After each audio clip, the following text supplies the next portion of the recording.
Bonjour, bienvenue pour ce premier webinaire Data Grand Est, intitulé « Je m'appuie sur Data Grand Est pour ouvrir mes données ». Tout d'abord, je vous souhaite à tous une très belle et heureuse année 2022. Donc, je suis Guillaume Ricklin, chef de projet données à la région Grand Est et notamment en charge de la coordination de Data Grand Est pour la région. Je suis accompagné ce matin par Antoine Richard, que la plupart d'entre vous connaissent, Julien Guérard du SGAR Grand Est, qui interviendra également au cours de cette matinée, et de Nicolas de la métropole du Grand Nancy, qui nous fera un retour d'expérience justement sur la publication de données sur Data Grand Est, donc qui devrait être accompagné de son collègue François, mais qui a priori n'est pas encore arrivé, donc qui nous rejoindra un peu plus tard. Donc aujourd'hui, on inaugure un nouveau format. J'ai un problème avec ma présentation, désolé. Voilà, hop, le nouveau format Data Grand Est, des événements le jeudi, adonnez-vous à la donnée.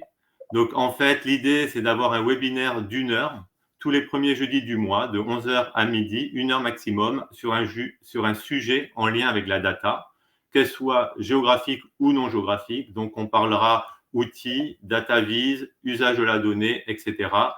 Bien sûr, c'est des webinaires qui seront organisés avec votre participation en tant qu'auditeur, mais également on vous sollicitera pour les sujets. Donc, n'hésitez pas à revenir vers nous ou même dans le chat dès à présent si vous avez des idées à nous faire part de sujets qui seraient intéressants de traiter.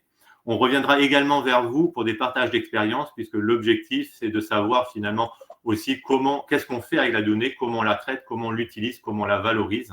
Donc voilà, on compte sur vos interventions, comme ce matin avec la métropole du Grand Nancy, qui nous fait le plaisir de participer à cette organisation de ce premier webinaire. Je vous invite également à noter dès à présent le prochain rendez-vous, le 3 février, où on parlera du plugin QGIS avec quel usage de ce plugin et puis les évolutions entre le plugin QGIS Géo Grand Est et le plugin QGIS Data Grand Est. Donc voilà, donc aujourd'hui nous allons parler de la publication de données, notamment les données ouvertes, via les outils et les méthodes proposées dans le cadre de Data Grand Est. Donc c'est une intervention qui notamment est assez fortement rattachée à l'objectif stratégique de Data Grand Est d'accélérer l'ouverture des données au niveau local. Et nous comptons sur votre participation pour faire de cet objectif une réussite dans les semaines et les mois qui viennent. Le programme de la matinée en 3 temps. Tout d'abord, un rappel du contexte et une présentation de l'offre de services Data Grand Est en matière de publication de données. Ensuite, nous aurons des démonstrations des outils et méthodes de publication, donc avec une première méthode qui s'appelle clé en main, on va détailler ça tout à l'heure, et une deuxième méthode qui s'appelle la publication qu'on a appelée la publication autonome, qui sera présentée, comme je le disais tout à l'heure, par la métropole du Grand Nancy. Et dans un troisième temps, Julien interviendra pour nous parler des bonnes pratiques en matière de structuration des données, de façon à ce que les données qu'on publie sur Data Grand Est soient plus facilement réutilisables par tout un chacun, que ce soit un citoyen, une entreprise ou un acteur public, collectivité ou service de l'État. Voilà. Donc, juste avant de passer à la première présentation, je vous présente plutôt quelques éléments pour le bon déroulement de ce webinaire. Donc, si vous avez des problèmes, sachez qu'a priori, on a fait des tests hier et visiblement, Livestorm fonctionne un peu mieux avec Chrome ou Chromium qu'avec Edge ou Firefox. Donc voilà, c'est un petit détail, mais important pour que le webinaire se passe dans les meilleures conditions et que vous puissiez y assister correctement. Autre point, on le répète à chaque webinaire, mais certaines présentations sont préenregistrées. Tout d'abord pour éviter des risques de coupure au cours des interventions. Ensuite, cela nous donne la possibilité de répondre à vos questions directement pendant les présentations. Et enfin, c'est une facilité pour nous ensuite pour diffuser les vidéos, les présentations en replay. Donc, n'hésitez pas à poser vos questions durant la présentation. Utilisez de préférence l'onglet questions, utilisez l'onglet questions qui se trouve en bas à droite de votre écran. Réservez le chat plutôt pour des discussions entre vous. N'hésitez pas à échanger, à donner votre avis via l'onglet chat, il est là pour ça. Dernier point, les films et supports de présentation seront mis en ligne sur le site Data Grand Est et également vous pourrez les retrouver sur la chaîne YouTube Data Grand Est. Voilà, donc je me tourne vers notamment Antoine qui co-anime ce webinaire avec moi pour savoir si j'ai rien oublié. Sinon, je vous propose de passer à la première présentation. Je pense que c'est bon, Guillaume, merci, on peut y aller. Allez, alors du coup, c'est parti pour la première présentation.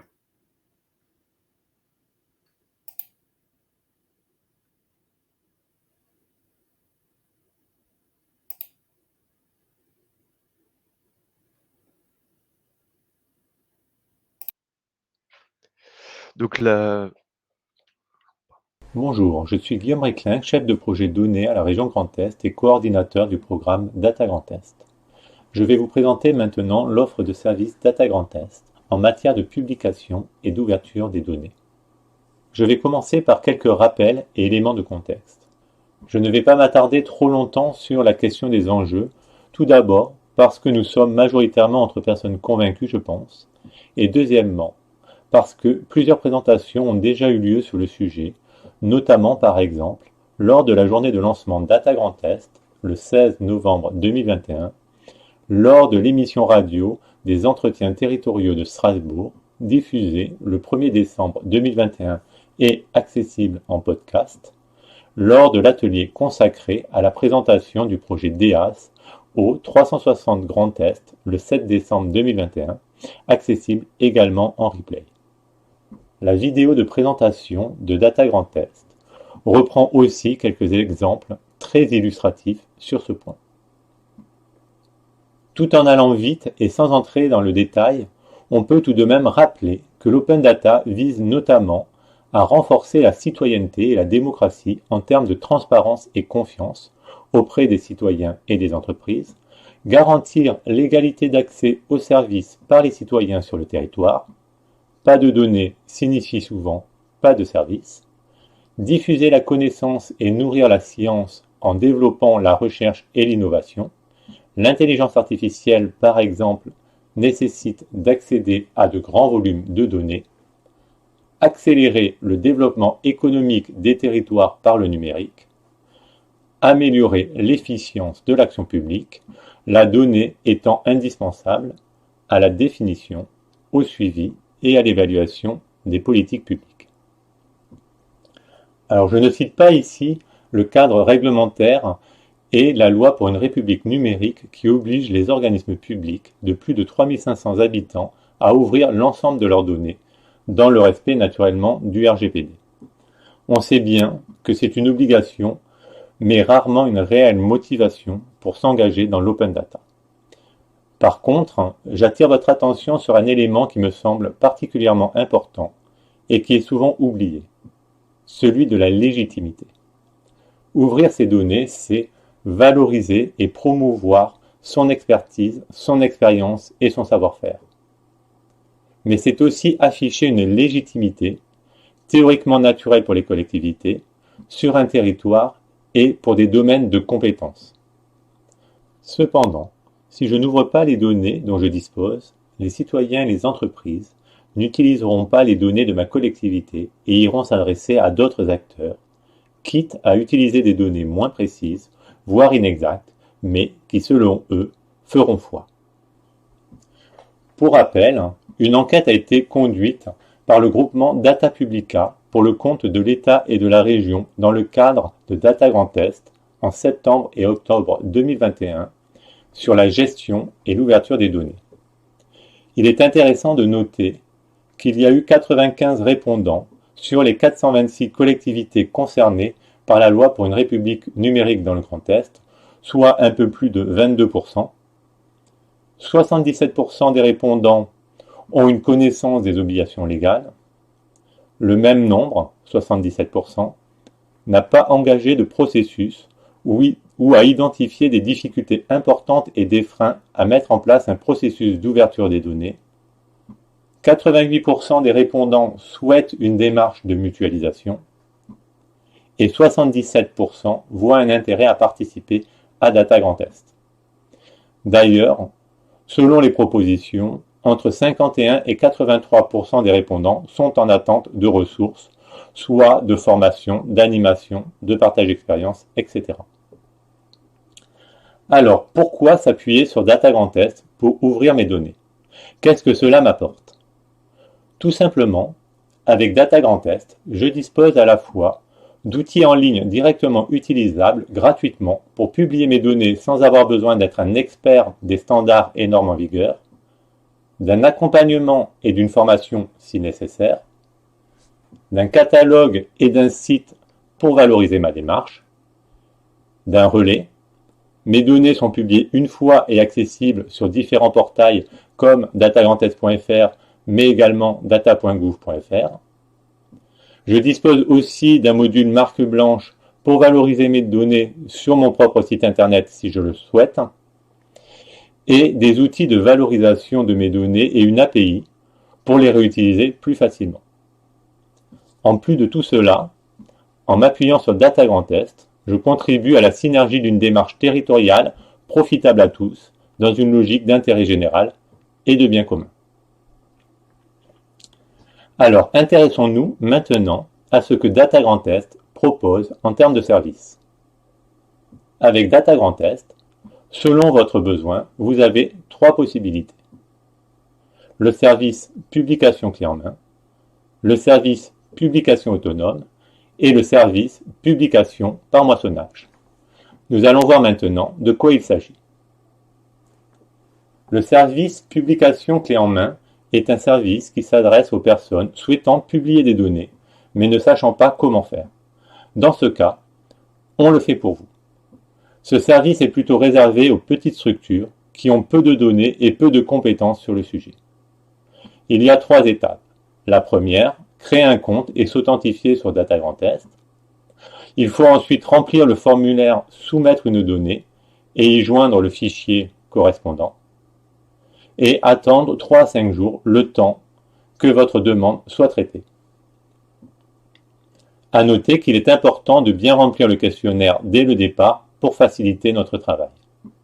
Au besoin, on revient vers vous si on a des questions. Pour les données dites de base, comme par exemple le budget ou les subventions, on peut aussi proposer des dataviz simples.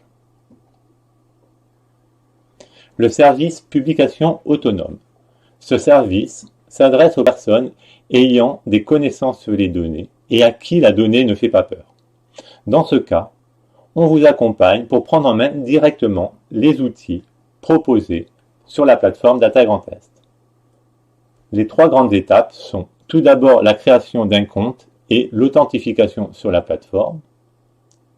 Ensuite, il est nécessaire de nous contacter pour finaliser le paramétrage de votre compte selon vos besoins et vous pouvez suivre des formations et des tutoriels en ligne. Enfin, vous pouvez décrire et publier vos données directement sur Data Grand Est. Elles sont en ligne en environ 30 minutes. Pour aller plus loin, vous avez aussi la possibilité de mettre en forme vos données sous forme de tableaux et graphiques, de diffuser vos données géographiques sous forme de flux, de construire des dataviz et applications cartographiques simples via les outils Data Grand Est. Le 3e service, publication par moissonnage, s'adresse aux structures qui disposent déjà d'un catalogue de métadonnées. Il suffit dans ce cas de le connecter à Data Grand Est.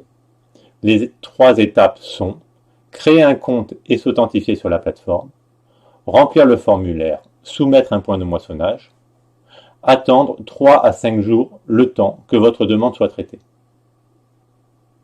En conclusion, n'hésitez pas à créer votre compte sur Data Grand Est et vous lancer dans l'aventure en partageant et réutilisant vos premières données.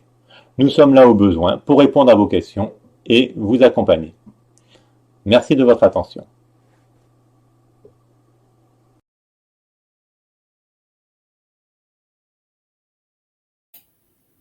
Voilà, donc pour la première présentation, Alors, on a eu une ou deux questions. Je vois que Antoine a commencé à y répondre. Merci Antoine. Donc, je te laisse Antoine peut-être revenir sur les questions. Et puis, Bah oui, oui, alors juste une question de Myriam, hein, qui demande si le compte qui avait été créé avant dans GeoGrandTest est toujours valable. Et oui, oui, il est toujours valable, hein, il y a pas de changement à ce niveau-là. Donc pour tous nos auditeurs, les comptes que vous avez créés sont toujours valables dans la nouvelle plateforme Data Grand Test. Voilà. Et il y avait Romain aussi qui nous a transmis un lien vers Twitter, vers un tweet sur la journée du 16 novembre concernant la réponse à l'enquête Open Data. Voilà. très bien, Rom- parfait. Donc voilà, donc si on n'a pas d'autres questions, de toute façon, je pense que tout le monde attend plutôt les démonstrations pour voir finalement concrètement comment ça se passe. Donc c'est le deuxième temps de ce webinaire, donc je pense qu'on voilà, sans trop tarder, on va y passer. Voilà. Alors juste, la question de Myriam me fait penser à une remarque qui me semble importante de souligner, c'est également celle des adhésions. Les personnes, par contre, les organismes qui étaient adhérents à GeoGrandTest doivent réadhérer à Data Grand Test. C'est souvent une question qu'on nous pose, où les personnes pensent voilà, qu'ils étaient adhérents à GeoGrandTest, donc ils sont naturellement adhérents à Data Grand Test. Pour les organismes, par contre, comme on a changé la charte, on est obligé de renouveler les adhésions. Donc, n'hésitez pas, si vous étiez adhérent à GeoGrandTest, enfin votre organisme était adhérent à GeoGrandTest et que vous n'avez pas encore renouvelé votre adhésion ou du moins signé la nouvelle charte, à le faire, voilà, pour rester dans la dynamique. On a une question de Jean-Marc aussi qui nous demande quel type de données sont publiables. Alors, ce sont des données géographiques, bien sûr, hein, des shapefiles, et puis des données non géographiques. Donc là, on pense plutôt à des tableurs de données type CSV, Excel, voilà, ce type de données-là. Ouais. Voilà. Sachant qu'on essaie quand même de rester sur comme le disait Antoine, sur des formats assez standards, connus. Évitons les standards un peu que je qualifierais d'exotiques. De toute façon, si vous rencontrez des difficultés sur la publication, n'hésitez pas à venir vers nous pour qu'on voit pourquoi ça fonctionnerait pas. Mais tous les tests qu'on a fait pour l'instant fonctionnent plutôt bien. Ah, je vois que François nous a rejoint également. Ça tombe bien puisqu'on va bientôt passer aux démonstrations. Alors, il y a encore une question qui vient d'apparaître. Alors, une question de Prosper. Les données qui sont publiées sur notre Open Data Esri pourront-elles être moissonnées sur Data Grand Test? Alors là, pour ce type de moissonnage, en fait, d'abord, on doit faire des tests sur notre environnement de développement. Donc en fait, là, on n'est pas dans le cas qu'on présente dans le webinaire de ce matin, puisqu'en fait, ça nous demande à nous de faire des tests en interne, puisqu'il y a pas mal de paramétrages à faire. Donc en fait, si vous avez des catalogues de données comme celui que tu cites, Prosper, en fait, contactez-nous sur l'adresse mail. On fait des tests et on échange avec vous pour intégrer les données au mieux sur la plateforme Open Data du Grand Est. Il y a aussi une... Alors juste peut-être on peut noter pour Prosper que par contre on a fait un test avec le catalogue Open Data, il me semble que c'est l'agglomération de Châlons, Châlons en Champagne, qui est sur du SRI et on avait fait un test qui fonctionne. Mais par contre, comme disait Antoine, il faut au cas par cas, en général, on fait des tests et on s'assure que ça fonctionne bien puisque voilà, on peut avoir des cas particuliers à valider. Alors, il y a une question d'Arnaud aussi qui nous demande les données publiées dans l'ancien partenariat Géo-Grand Est sont-elles conservées ou doit-on les republier? Donc là, on rassure tout le monde, les données publiées sous Géo-Grand Est sont bien sûr conservées sur Data Grand Est. Ouais, tout à fait. On est dans quand même une marge de continuité, donc il n'y a aucun souci.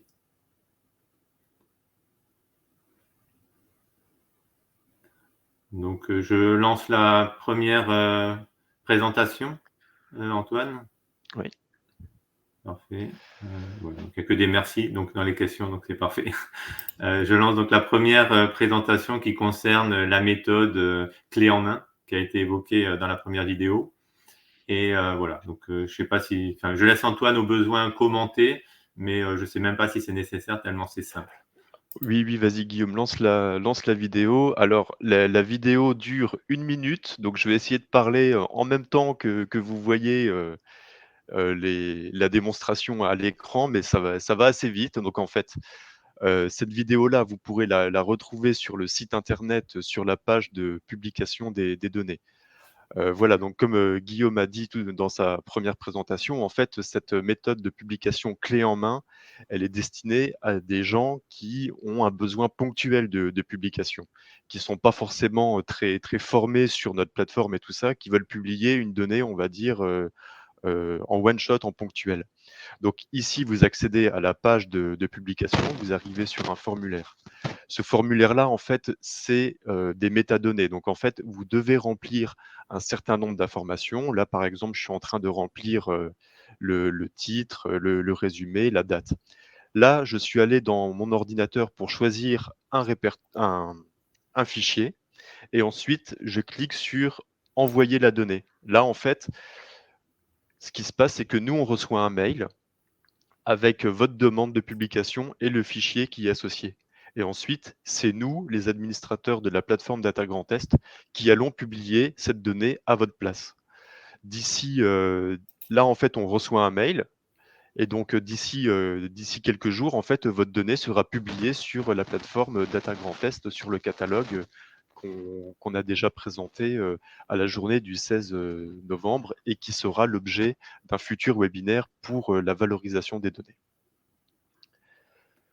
Voilà.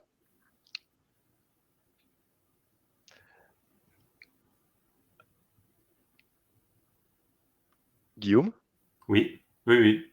Excusez-moi, je Oui, lisais oui, voilà. la remarque de Romain en parallèle. Alors, Romain. Donc, Axel souhaiterait publier des données issues d'OpenStreetMap. Il a créé un compte, mais il faut être adhérent. Nous avons échangé avec le CA de l'association OSM France. Le CA souhaiterait savoir si Data Grand Est aurait envisagé elle-même de publier des données OSM. Alors, vous savez qu'on a un serveur cartographique OpenStreetMap qui diffuse des fonds de plan basés sur les données OSM. Ça a déjà fait l'objet d'un webinaire l'année dernière et on en reparlera un petit peu dans le prochain webinaire sur le plugin QGIS. De toute façon, toutes les infos sont en ligne sur notre site internet. Par contre, là, Axel et Romain, pour bien comprendre le sens de votre question, vous souhaitez publier des données en plus issues d'OpenStreetMap, c'est bien ça? Alors, je sais pas si ils peuvent peut-être compléter dans le chat ou il y a une autre question. Enfin, Romain en l'occurrence. Voilà. Donc voilà. Sinon, je pense que le mieux, c'est qu'on prenne contact avec Romain, voire même mettre Axel dans la boucle. Et puis, pour bien préciser finalement quelle est la demande dans ce cas-là, voilà, sachant qu'on n'a pas vocation à publier, enfin, potentiellement, voilà, si ça peut être intéressant, on peut republier sur Data Grand Est des données qui sont publiées par ailleurs, mais c'est vrai que voilà, il faut Juste, mesurer aussi la valeur ajoutée, je pense. je pense que c'est une extraction thématique qu'ils veulent proposer en fait. Voilà, ok. Issue de OpenStreetMap, on trouve ça dans d'autres villes aussi, enfin d'autres, je crois qu'à Montpellier, ils le font pas mal.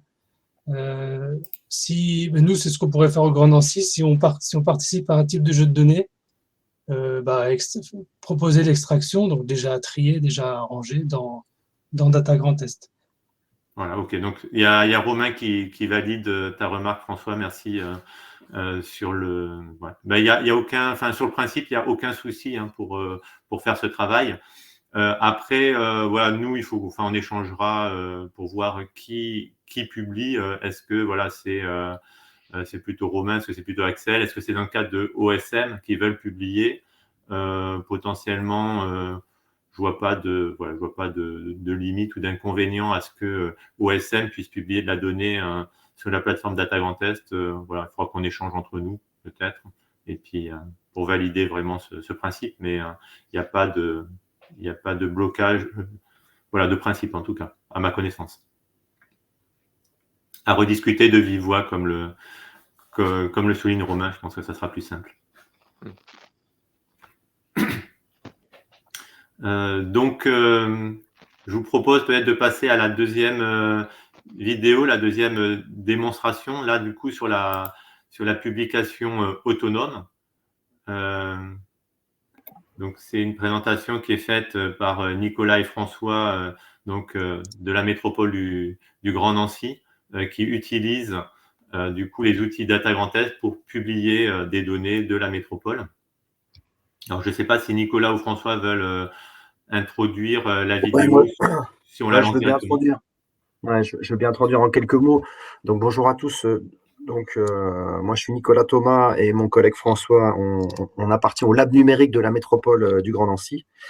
Et on a saisi l'opportunité de la plateforme Data Grand Est parce que nous, on avait une plateforme vieillissante qui était trouée. Et puis, on a testé plusieurs plateformes l'année d'avant.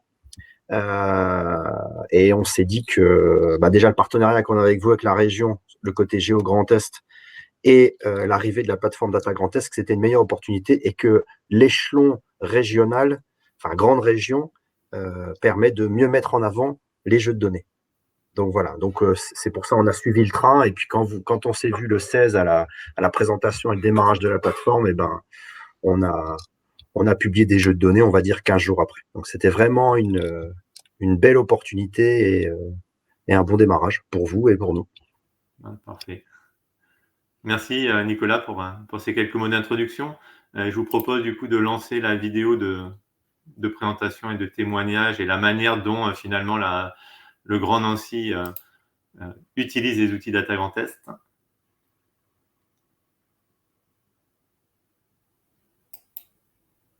Bonjour, je suis Nicolas Thomas du Lab numérique de la métropole. Alors, dans cette vidéo présentation, on a une page temporaire qu'on a posée à la métropole du Grand Nancy, donc qui se transformera en marque blanche Data Grand Est dans bientôt. Ici, je vais vous parler de l'ajout de données ouvertes dans le portail mis en place par la région Grand Est.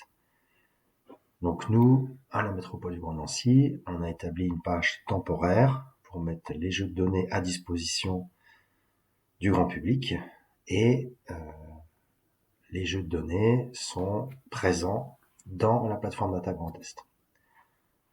Donc pour ajouter des jeux de données, on se présente sur la plateforme Data Grand Est, on publie des données et cette publication se fait dans le deuxième scénario de manière autonome. À la suite de notre connexion avec nos identifiants sécurisés, je vais pouvoir ajouter un jeu de données. Donc le jeu de données repose sur plusieurs éléments essentiels: la description générale, les points de contact, la description technique, la licence et les données ou ressources associées. Donc dans ce jeu exemple, la description générale précise les métadonnées du jeu de données à ajouter dans la plateforme Data Grand Est. Alors nous on a choisi à la métropole du Grand Nancy de préfixer les titres de données en mettant data pour des données type tableur, CSV, en mettant carto pour des données plus SIG, pour préciser dans le titre le jeu de données. Les résumés sont plutôt standards. Ici, par exemple, j'ai un exemple pour la liste des communes de toute la métropole du Grand Nancy, soit 20 communes. Donc je présente ça dans un résumé. Je choisis le thème Open Data et je mets en place aussi des mots-clés pour une recherche plus pratique et plus adaptée de ce jeu de données. Ensuite, une fois que les métadonnées et la description générale sont faites, je passe à la partie point de contact. Là, je vais positionner le rôle propriétaire pour la métropole du Grand Nancy et l'entité Lab numérique et le courriel de contact. Ensuite, je vais préciser les données techniques sur l'emprise et la qualité des données. Ici, c'est du fichier CSV. Donc, je vais préciser le format de diffusion du fichier et puis le nom de l'organisation. Ensuite, licence et droit d'usage dans ce genre de fichier, on va prendre par défaut la licence Etalab V2. Et puis, données et ressources associées, là, je vais chercher mon fichier Excel pour le jeu de données à implémenter dans la plateforme. Ensuite, je retrouve toute ma liste de mes jeux de données, dont la dernière que je vais ajouter sur la liste des communes de la métropole du Grand Nancy.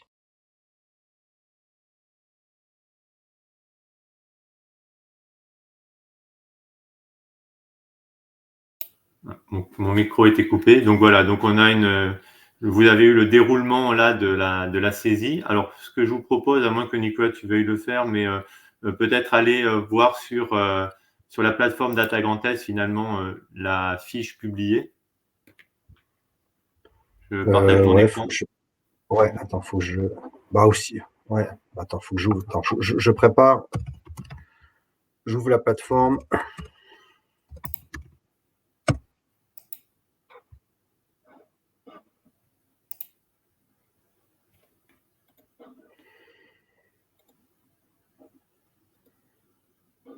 Je pense que ce qui intéresse aussi les personnes qui assistent au webinaire, c'est de voir aussi le résultat obtenu.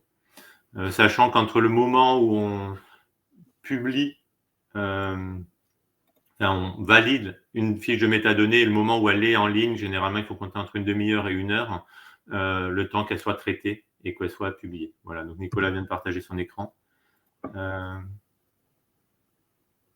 Donc voilà, je fais une recherche avec le nom du producteur. Donc ici, voilà, nous, on a préfixé nos jeux de données, voilà, pour différencier les jeux de données data, donc sans données géographiques, et les jeux de données raster ou vecteur. Et puis voilà, ça, c'est la liste des communes de la métropole. C'est un CSV tout simple avec la liste des communes pour montrer que les sources de données géographiques ou non géographiques sont bien intégrées sur la plateforme. Tout à fait. Voilà. Donc, on voit aussi qu'il y a l'onglet tableau qui permet d'accéder aux données. Voilà. Donc, c'était l'exemple sur un CSV simple. C'est vrai, quand on montrera d'autres jeux de données, notamment économiques ou budgétaires, ce seront des CSV ou des tableaux Excel plus conséquents avec, je pense, on mettra en forme des analyses thématiques suivant le jeu de données. Voilà, j'arrête le partage de mon écran. Très bien, merci Nicolas. Voilà. Donc peut-être aussi ce qu'on peut souligner, c'est qu'ici on est sur de la publication de données non géographiques. C'est donc du coup une démarche très simple. On peut faire la même chose lorsqu'on publie un fichier shapefile. Pour les personnes qui veulent vraiment aller plus loin, voilà, on a aussi la possibilité, à partir d'une donnée géographique, de faire des flux WMS, WFS. Donc on vous le présente pas ce matin parce que c'est vrai que c'est un peu plus technique et ça concerne peut-être moins d'acteurs ou des acteurs qui ont un profil un peu plus spécialisé. Et dans les outils un peu plus avancés aussi, via la plateforme, on a la possibilité, et Nicolas le suggérait tout à l'heure, de justement faire des représentations sous forme de graphiques qu'on peut publier et associer finalement à la fiche de métadonnées qu'on publie. Alors, je crois qu'il y a des questions. Je te laisse, Antoine, peut-être. Oui, une question d'Axel. Donc, sur cette méthode de publication-là, en fait, la publication se fait en temps réel. Les administrateurs de la plateforme, en fait, n'ont pas à revalider la publication de la donnée. Donc, en fait, vous publiez, il y a juste un délai de moissonnage de la donnée qui est de 30 minutes à 1 heure maximum. Et donc, au bout de ce temps-là, vous retrouvez la donnée directement dans le catalogue Data Grand Est. Mais nous, je confirme. Merci Nicolas. Mais nous, on n'intervient pas sur cette publication-là. Et il y a aussi une question de Patrick sur la modification des fiches avec des liens sur des cartes en PDF. Alors là, l'application se fige Donc là, je pense que c'est peut-être un problème technique et peut-être que là, il faut Oui. qu'on voit ça au cas par cas, Patrick. On note ta remarque, on regarde ça de notre côté et on revient vers toi, je pense. Je pense que c'est le Oui. mieux. Voilà, oui. Tout à fait. Alors, j'avais pas vu les questions suivantes. Question de Myriam. Est-ce que les tableaux peuvent directement être issus des shapefiles publiés? Oui, c'est bien le cas en fait, hein. Dans l'onglet tableau du catalogue de données, en fait, ça correspond à la table attributaire de la donnée géographique. Donc, Myriam, je confirme bien. Une question de Laurence. Comment dépublier des données devenues obsolètes? Alors là, je pense qu'il faut aller dans MDEdit et supprimer la fiche. Tout à fait. Je pense que c'est le bon processus, Guillaume. Oui. Normalement, le système supprime si la fiche de métadonnées est supprimée, au moment de la synchronisation, la donnée est également, la donnée associée normalement est supprimée également. Ok. Il y a une question de Marie-Laure aussi. Sur GeoGrandTest, il fallait déposer les shapefiles dans un répertoire spécifique. Est-ce que c'est toujours le cas ou la manip est-elle identique à celle présentée? Alors en fait, il y a différentes façons de publier des données.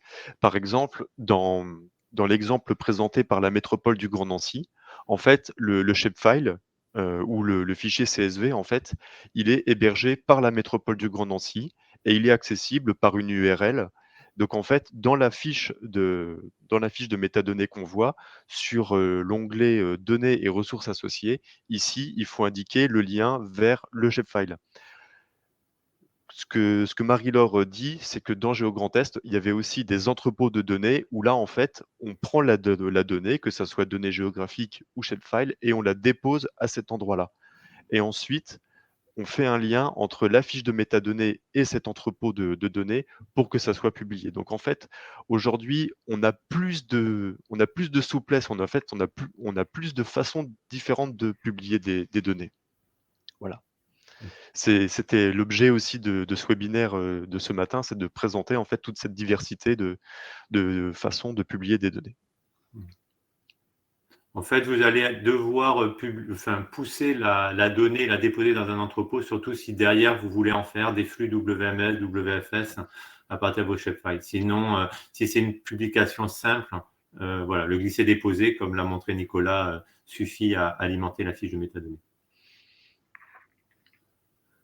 Je crois qu'il y avait une question de Jérôme. Pardon, Jérôme. Ah oui. Sur les métadonnées avec données en préfixe et toujours indication du territoire.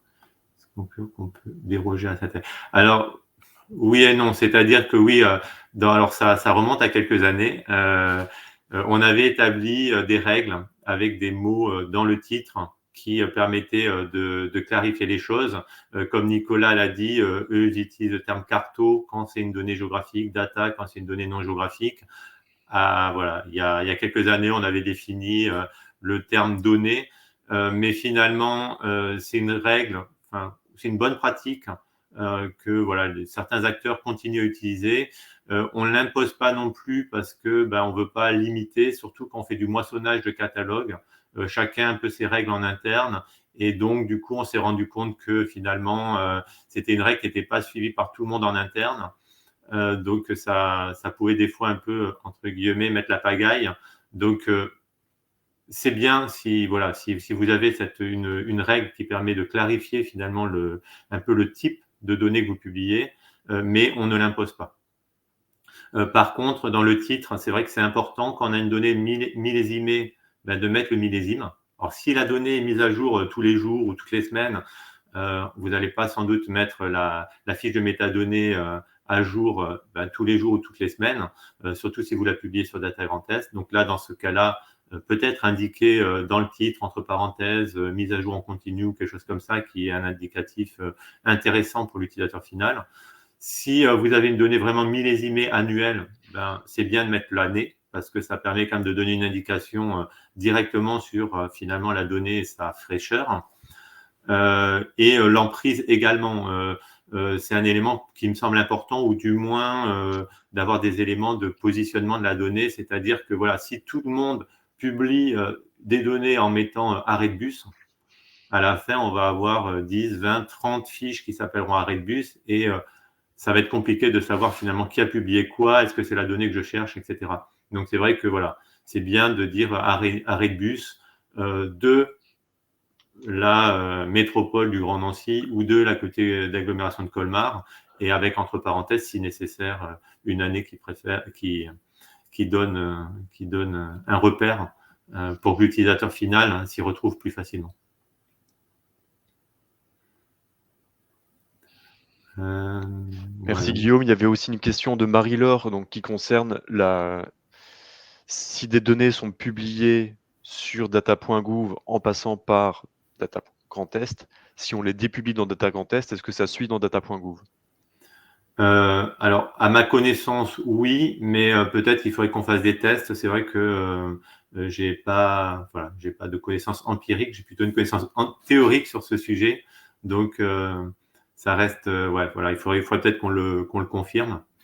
Sachant que la publication sur data.gouv, par contre, pour que ce soit plus facile et plus clair, alors il y a deux possibilités. Soit on publie vos données sur l'organisme Data Grand Est, mais du coup, ça veut dire que vos données, finalement, dans data.gouv vont apparaître rattachées à l'organisme Data Grand Est, soit il faut que vous créez une organisation, si vous ne l'avez pas déjà fait sur data.gouv, de façon à ce que vous puissiez ensuite récupérer automatiquement. Donc, c'est juste un paramétrage d'un URL qui permet de faire le lien entre Data Grand Est et data.gouv de façon à ce que les données soient moissonnées automatiquement. Voilà, une petite précision sur la mise en œuvre qui peut être intéressante à savoir.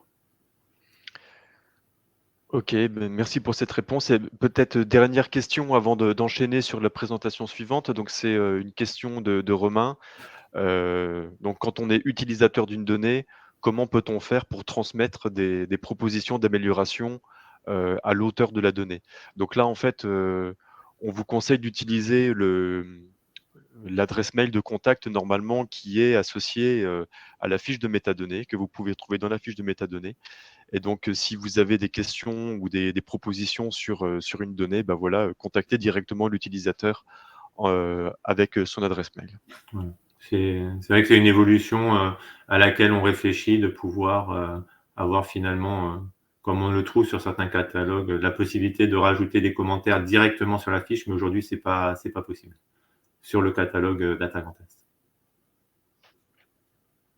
Et il y avait une question aussi, je crois, qui est passée, à laquelle on n'a pas répondu, d'Axel, qui disait que sa question concernait plutôt pendant la complétion, je n'ai pas vu de bouton de validation des champs. En effet, ça c'est quelque chose qu'on avait mis en place, de la validation des champs, et finalement qu'on a supprimé parce que c'était assez compliqué à gérer et c'était souvent un peu bloquant, déroutant. Donc voilà, on compte sur le professionnalisme des personnes qui saisissent ces données pour bien saisir les champs, essayer d'être le plus exhaustif possible.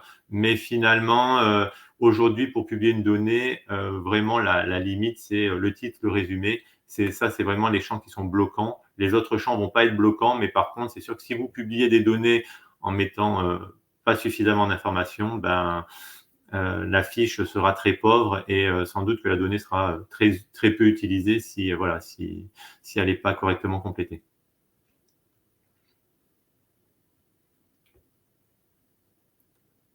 Donc voilà, je pense qu'on a fait le tour des questions. De toute façon, si certains d'entre vous ont encore des questions, n'hésitez pas à les noter. On pourra même y répondre en dehors du présent webinaire en revenant vers vous directement. Il n'y a aucun souci. Et si jamais vous voulez des retours d'expérience, je pense, là je me tourne vers Nicolas et François, mais je pense que si vous voulez un retour d'expérience, n'hésitez pas également à contacter Nicolas ou François pour avoir des informations. Oui, on est à votre disposition, pas de souci. Merci Nicolas. Voilà. Donc on arrive au troisième temps de ce webinaire. Pour terminer, on vous propose une présentation donc de Julien qui concerne en fait la structuration des données. Puisque c'est un élément où on a eu quelques difficultés au début. On s'est rendu compte que voilà, on voulait publier des données et puis on était bloqué, ça marchait pas. Les données n'étaient pas bien intégrées. Et voilà, et on a comme ça repéré un certain nombre de bonnes pratiques de façon à ce que les données que vous publiez soient facilement intégrées sur la plateforme et puis en plus, après, soient plus facilement réutilisables pour que la personne qui récupère les données, disons, limite les retraitements, les conversions, etc. Donc voilà, donc Julien, je ne sais pas, est-ce que je te laisse partager ton écran? Ouais, c'est parti. Ok, je te laisse la parole. Merci.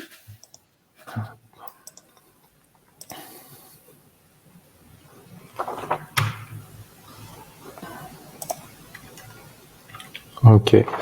C'est bon, l'écran est visible. Parfait. Donc je vais commencer par me présenter rapidement. Donc, je m'appelle Julien Guérard. Je travaille au SGAR Grand Est. Donc, le SGAR Grand Est, c'est l'équivalent de la préfecture de région.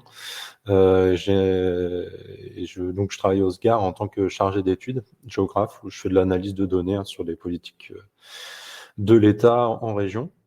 Et ça fait du coup, depuis mon arrivée au SGAR il y a 4 ans que je travaille avec l'équipe Data Grand Est. Et ce matin, je vais vous parler d'un sujet qui peut paraître un peu simple, basique, mais qui est hyper important. C'est structurer des jeux de données.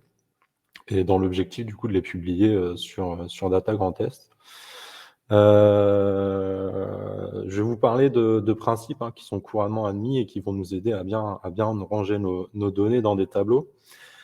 C'est des principes qui sont des fondamentaux et qui vont donc nous faciliter l'intégration de ces données dans des outils de stockage tels que Data Grand Est, mais aussi qui vont faciliter la réutilisation de vos données par les personnes qui vont venir télécharger de la donnée sur Data Grand Est, comme le disait Guillaume. Donc, je vais faire une petite présentation en 2 temps.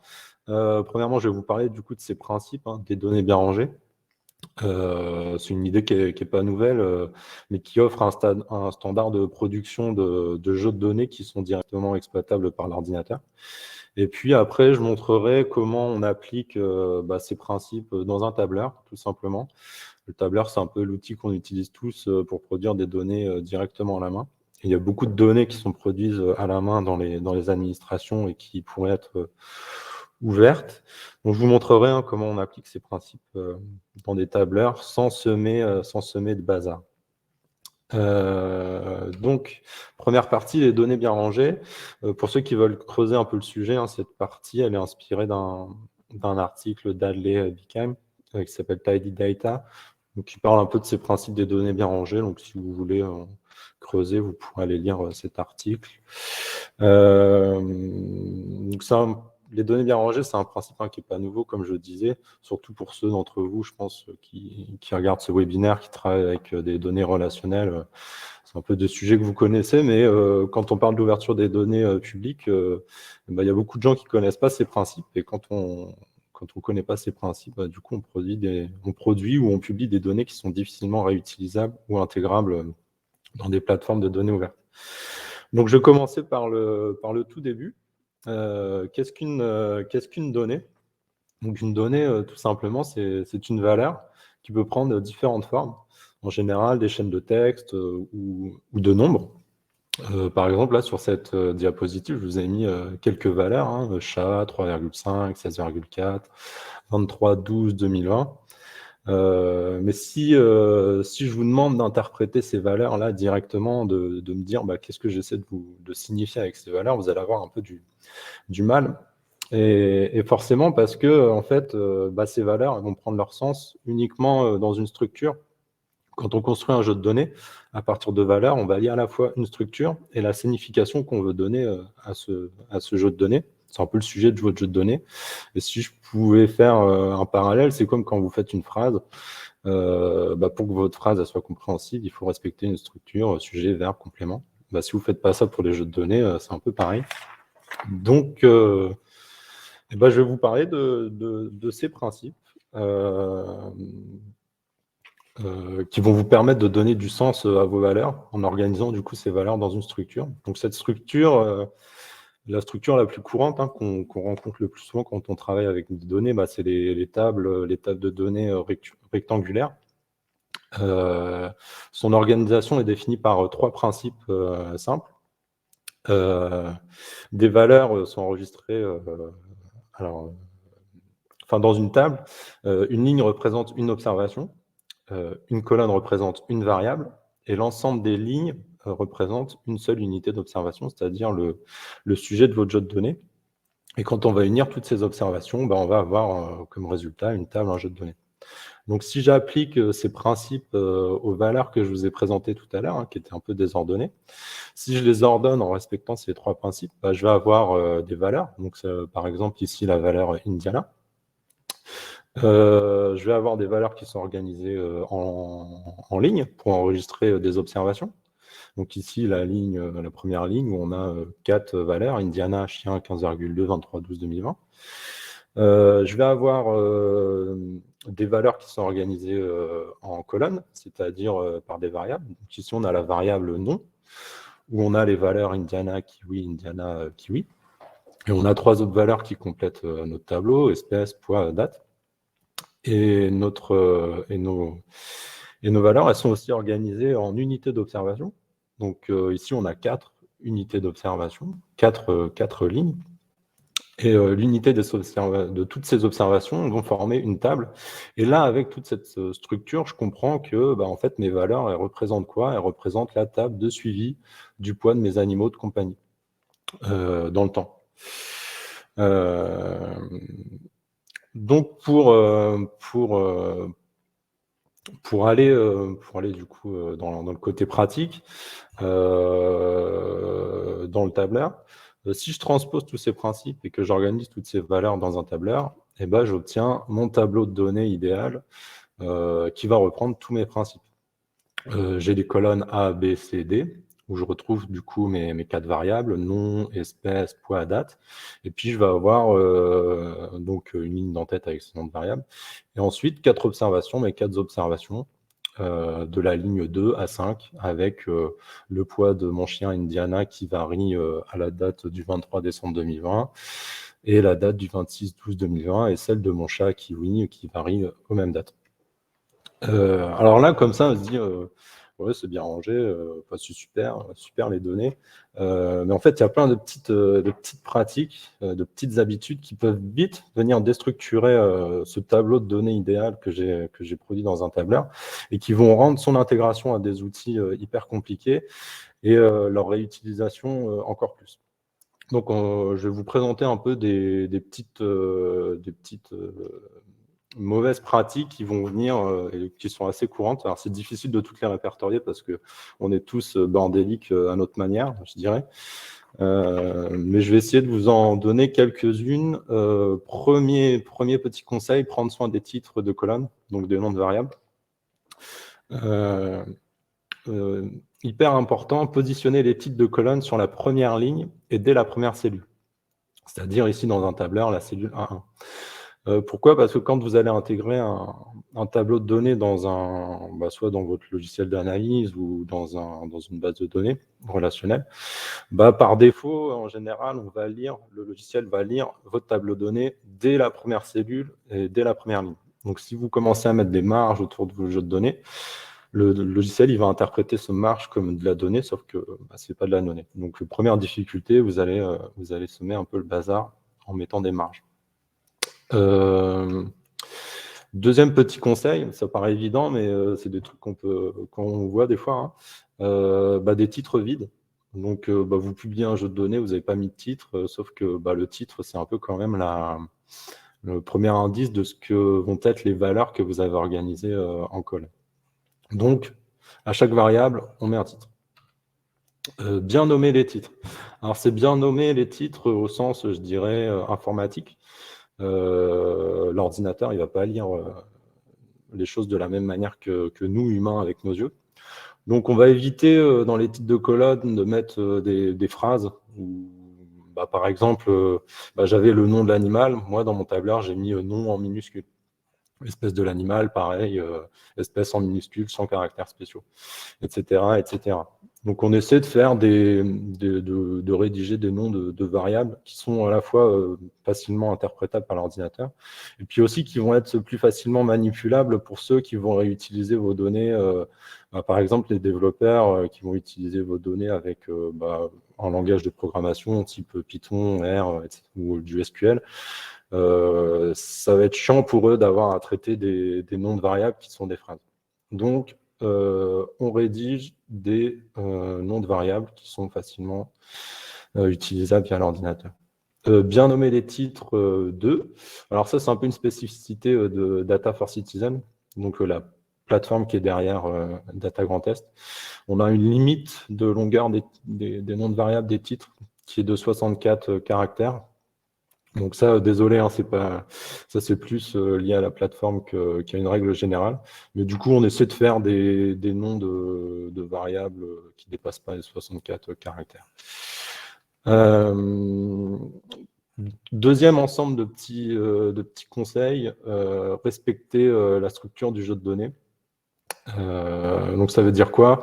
L'une des mauvaises habitudes qui peuvent créer du désordre, c'est les fusions de cellules. Ici par exemple, là j'ai fusionné les dates en ligne. C'est pas idéal parce que quand vous allez importer le jeu de données dans un logiciel par exemple, une base de données relationnelle ou autre, les comportements sont différents, mais par exemple, ce qui va se passer, c'est que si vous prenez donc la cellule DE2, donc au 23/12/2020, la cellule qui suit, en fait, elle va être lue comme vide. Sauf qu'en fait, pour vous, elle n'est pas vide. Donc en fait, essayez d'éviter de fusionner des cellules parce que voilà, vous allez avoir des comportements un peu bizarres quand on va charger des jeux de données dans d'autres outils.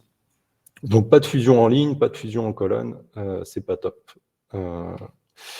Pareil, des colonnes vides ou des lignes vides. Pour votre logiciel, quand vous allez importer, vous, à vos yeux, voilà, c'est des colonnes vides, vous comprenez que c'est des colonnes vides. Mais l'ordinateur, lui, il va comprendre que c'est la colonne C, par exemple, en fait, c'est une variable. Donc, il va l'intégrer comme une variable vide, mais c'est quand même une variable. Pareil pour l'observation 5. Vous allez intégrer vos jeux de données, vous allez commencer à l'analyser. Et en fait, ça correspond à une observation, mais qui est vide. Donc, on évite les colonnes vides et on évite les lignes vides. Petite pratique aussi qu'on peut voir de temps en temps, c'est quand on ajoute des calculs ou des sommes intermédiaires dans le tableau. Là, par exemple, il y a des différences entre des poids à 2 dates. Pareil, en fait, là, vous ajoutez par exemple dans la colonne espèce la valeur différence, sauf que différence, c'est pas une espèce, donc l'ordinateur, il va comprendre que vous lui ajoutez une valeur, sauf que pour vous, c'est pas une valeur. De la même manière, vous allez avoir votre calcul de différence dans la colonne poids, sauf que dans votre colonne poids, vous voulez juste des poids, vous voulez pas la différence de poids entre 2 dates. Donc, on évite ces calculs intermédiaires, d'ajouter des informations dans des sauts de ligne qui vont perturber du coup la structure de votre jeu de données. Un peu pareil, dans le même esprit, votre jeu de données, c'est un cadre d'enregistrement rectangulaire. Et donc, on n'essaie pas de l'étendre avec... en fait, quand on va ajouter des variables ou des valeurs autour de ce cadre d'enregistrement, comme par exemple, là, j'ai une valeur à l'échelle veto. Quand vous allez importer le jeu de données dans un logiciel, il va comprendre ça comme une valeur. Donc, il va vous ajouter une colonne E, sans titre, et puis il va ajouter la valeur à l'échelle veto pour la ligne 4. Etc., etc. Donc, on évite de produire des tableaux à côté de son tableau de données, parce que du coup, dans une logique d'ouverture et d'import sur Data Grand Est, ça va causer des problèmes. Les valeurs. Saisir des valeurs cohérentes, ça, c'est des petits conseils parce que quand une personne va réutiliser vos jeux de données, si les valeurs sont saisies de manière différente, lui, il va falloir qu'il nettoie parce que ces valeurs vont être interprétées forcément comme des valeurs différentes. Si je prends par exemple la colonne B, espèce, j'ai chien qui est écrit avec une fois avec un C majuscule, une fois avec un C minuscule. Mais l'ordinateur, qu'est-ce qu'il va comprendre? C'est qu'en fait, chien avec une valeur minuscule et chien avec un C minuscule et chien avec un C majuscule, en fait, c'est 2 espèces différentes. Donc, si on saisit quelque chose d'une façon, on essaie d'être cohérent tout au long. de cette saisie, on écrit toujours les choses de la même manière. Pareil pour les dates, pour les poids, les noms, etc.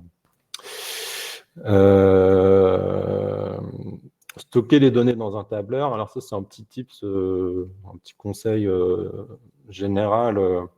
Là, par exemple, je me dis, ce serait intéressant de mettre d'un côté mes mesures de poids pour le chat et puis de l'autre côté pour le chien. C'est pas top parce qu'après, si vous voulez faire votre analyse sur le jeu de données entier, il va falloir tout rassembler. Et si vous avez 10 espèces à suivre, ça va être un peu galère. Donc, on essaie de tout rassembler dans un seul jeu de données. Et puis, par défaut, sur Data Grand Est, quand on importe le jeu de données d'un tableur, il va lire le premier onglet. Et je crois qu'il n'y a pas la possibilité de dire lis-moi le deuxième ou troisième onglet. Donc, on met toutes les données dans le premier onglet. Voilà, pour finir, parce que je crois que j'ai un peu dépassé mon temps, toutes ces bonnes pratiques peuvent se résumer en 2 mots. C'est soyez cohérent. Et pour être cohérent, vous avez ces règles, des données bien rangées qui vont vous aider à mettre vos données bien à leur place. Et du coup, qui vous faciliteront la publication de vos données sur Data Grand Est et leur réutilisation. Voilà, merci beaucoup. Merci Julien pour cette présentation. Je pense que c'est toujours intéressant d'avoir ce type de... Bonjour, je suis Nico. Pardon, excusez-moi, je manipule 2 choses en même temps, c'est pas bien. Oui, je disais, c'est toujours bien d'avoir ces petits rappels parce que ça nous permet comme ça d'être sûr que nos données qui sont publiées sont facilement réutilisables, facilement réutilisées. Et du coup, on optimise finalement l'ensemble du temps et on facilite quelque part le travail de la personne qui s'intéresse à nos données et qui souhaite en faire quelque chose. Sachant que bien sûr, ce sont des règles ou des bonnes pratiques plutôt pour la diffusion des données. Ça n'empêche pas qu'en interne, vous avez la possibilité d'organiser les tableurs comme vous voulez, mais au moment de la fusion, je pense que c'est vrai que c'est des petits, des bonnes pratiques, des tips qui sont intéressants. Donc, on avait une question de Jean-Marc, mais finalement, Julien t'y a répondu pendant la présentation. Donc on n'a pas d'autres questions. Il est midi, donc je vais vous proposer de conclure, sauf si Antoine ou d'autres personnes souhaitent réagir. Mais voilà. Sinon, il ne me reste plus qu'à conclure pour cette matinée. Déjà, vous remercier d'avoir participé à ce webinaire. J'espère que vous avez trouvé cela intéressant, que le format vous convient. Donc l'idée des jeudis Adonnez-vous la donnée, c'est de rester sur un format d'1 heure, de traiter un sujet, d'essayer d'aller assez rapidement à l'essentiel, d'essayer de répondre à vos questions au mieux, sachant qu'on reste disponible aussi après le webinaire et tout le temps pour répondre à vos questions. Ça, il n'y a aucun souci. Pour rappel, gardez en tête la date du 3 février pour le prochain webinaire sur le plugin QGIS. Suite au webinaire, vous allez recevoir un mail avec un lien vers un formulaire de satisfaction. Donc, ça prend 2 minutes pour le remplir. N'hésitez pas à nous faire un retour. Ça nous permettra d'améliorer ce qui ne va pas et d'être plus performant, si possible, la prochaine fois. Voilà. Et je pense que j'ai fait à peu près le tour. On a l'idée de mettre en place un groupe de travail sur le partage et l'ouverture des données. Notamment avec des travaux autour des bonnes pratiques. Alors, Julien a un peu initié la démarche. On se pose la question d'aller aussi vers des réflexions sur la standardisation. Donc, si vous avez des besoins, si vous avez envie de vous investir sur ces sujets, n'hésitez pas également à nous faire savoir et à vous manifester pour que on voit ensemble comment travailler au mieux et avancer sur ces questions. On reste à votre disposition pour la suite. Il ne me reste plus qu'à vous remercier encore une nouvelle fois et à vous dire à très bientôt et à vous souhaiter une bonne journée. À bientôt. Bonne journée à tous, à bientôt. Merci. Merci, bonne journée, bon appétit, à bientôt.